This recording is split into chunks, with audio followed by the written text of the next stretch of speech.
Under the auspices of an American religious foundation in October 2008, I had a public debate in Oxford with a Christian apologist, an Irish mathematician called John Lennox. A couple of days later, the same John Lennox went up to Scotland, to Inverness, where he spoke to a large audience, and he quoted the recent Oxford debate with me. But finally, and this is the grand irony, I was stunned last Tuesday night, completely stunned by this. Richard Dawkins started off by saying that he'd no difficulty with the concept of Einstein's God. Now, he says this in his book. Einstein's God, that is, in some sense, the laws of nature or something like this, which is interesting because it shows that he senses there's a need for an explanation of the beginnings of things. We asked him directly, how did it all begin? He doesn't know.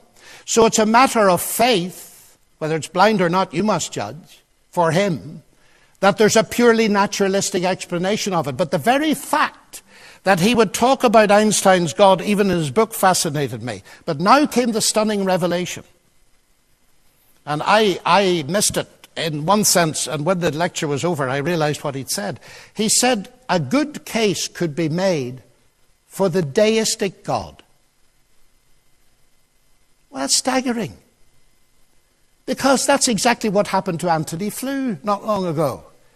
Antony Flew is a philosopher who used to have Dawkins' place in the world as the world's most famous atheist, a world expert in the philosophy of David Hume, who comes from Scotland, as all of you know. And Antony Flew, at a high age, has become convinced of deism. That is, there is a God who started it all off. And what convinced him? DNA. And its complexity. The nature of its complexity. Not just that it's complex. This glass of water is complex, ladies and gentlemen. It's the semiotic nature of the complexity. And yet here is Richard Dawkins last Tuesday saying, a good case can be made for a deistic God. But look what that does with his argument. From simple to complex. Deism says there must have been a God in the beginning to start it off because it's too complex. I don't know where the argument is going to go next, but I was utterly fascinated at this apparently new concession. Antony Flew has moved a very long way. If Dawkins now believes that a good case can be made for deism, then it seems to me that knocks the heart out of his argument about complexity here. But we're not finished yet. Now, let's go back to the Oxford debate of a few days earlier, and I hope once again you'll forgive me for playing an actual recording of a minute or so of what I said there, so that you can see what John Lennox was doing, mining the Eddington concession. The question for debate in Oxford was, has science buried God? And the chairman began by putting it to me point blank. As we begin, is, has science buried God? Well, which God? I mean, we could take Einstein's God, which is not really a personal God at all, but which is a sort of poetic metaphor for the mystery, that which we don't understand about the universe.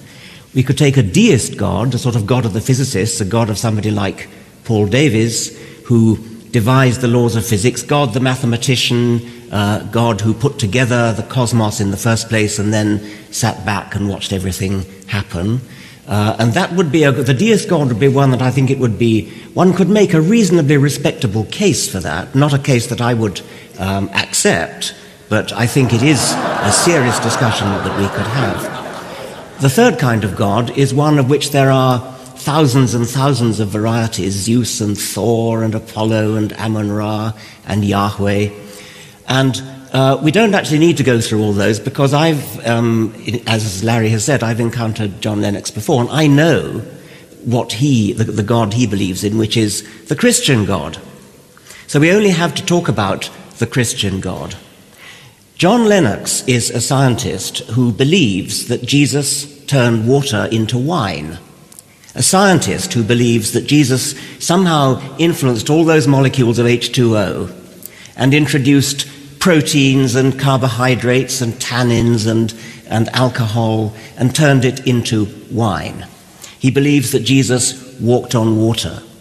I had been accustomed to debating with sophisticated theologians, and I come across John Lennox, who is a scientist who believes in all those things. In particular, he believes that the creator of the universe, the God who devised the laws of physics, the laws of mathematics, the physical constants, who devised the parsecs of space, billions of light years of space, billions of years of time, that this paragon of physical science, this genius of mathematics, couldn't think of a better way to rid the world of sin than to come to this little speck of cosmic dust and have himself tortured and executed so that he could forgive himself.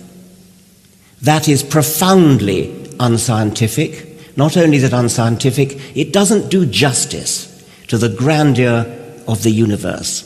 It's petty and small-minded, and that's the God that John Lennox believes in.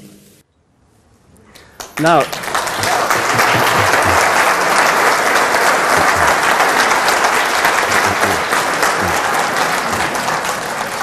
I think you get the point. I was precisely doing an Eddington concession. I was saying you could perhaps make a case for a deistic God, one that I wouldn't accept, but that at least is an argument that we could have a serious argument about. We could actually talk about that. That would be something that we could have a scientific disagreement about, perhaps. But I didn't need to do that because I already knew that John Lennox believed that Jesus turned water into wine, walked on water, etc. I was deliberately making the Eddington concession about deism in order to show up, by contrast, the fatuousness of this man's beliefs. And yet see what he did? He took the Eddington concession, went up to Scotland 2 days later, and said that I was being converted to deism like Anthony Flew.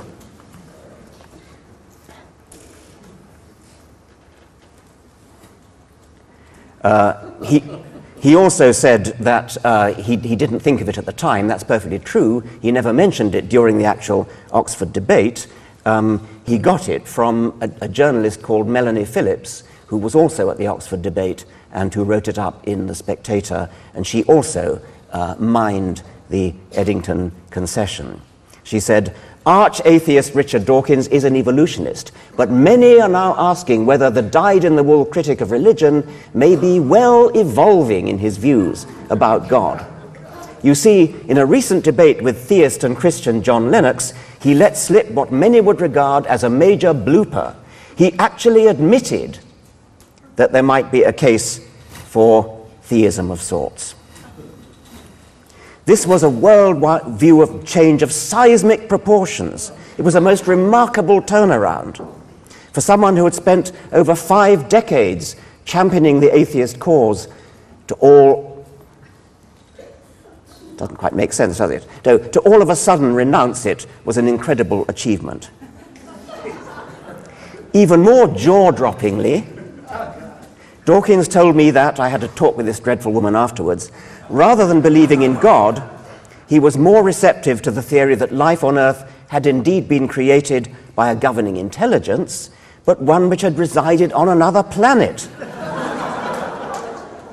Leave aside the question of where that extraterrestrial intelligence had come from, is it not remarkable that the arch-apostle of reason finds the concept of God more unlikely as an explanation of the universe than the existence and plenipotentiary power of extraterrestrial little green men?